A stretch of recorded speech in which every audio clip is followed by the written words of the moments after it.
మీరు ఈ లోక మర్యాదను అనుసరింపక మనం ఏమనుసరిస్తున్నాము?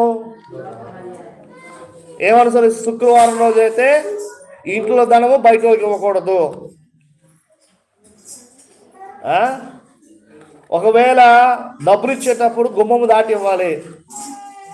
మన సంఘంలో ఒక తల్లి అంది, ఒకసారి నేను గుమ్మం బయట నుండి ఆవిడ గుమ్మం యువతల నుండి నేను ఇస్తుంటే, అయ్యా అయితే యువతలకి ఏంట్రా, అయ్యా అవతలకి వెళ్ళి అయ్యా అటు ఇటు కాక మధ్యలో ఉండక, ఇది మంచిది కాదు. ఏమనుసరిస్తున్నాం మనం?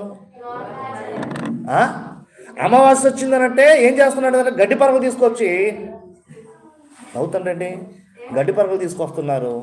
లేదా అమావాస్య వచ్చినప్పుడు ఆకలేసినా కూడా ఆకలి తినకన్నా ఉండిపోతున్నారు. మరి కొంతమంది అయితే నా భార్య కడుపుతూ ఉండేటప్పుడు అమావాస్యలు 2 వచ్చాయి. ఆ రెండింట్లో కొత్తూరులో ప్రాలాసలోన ఏమన్నారు తెలుసా? అమ్మా గ్రహణం పడిపోయింది, నువ్వు ఎక్కడ గోక్కున్నా అనుకో, నీ కోరుకో నీ కూతురు ఏమవుతారంట?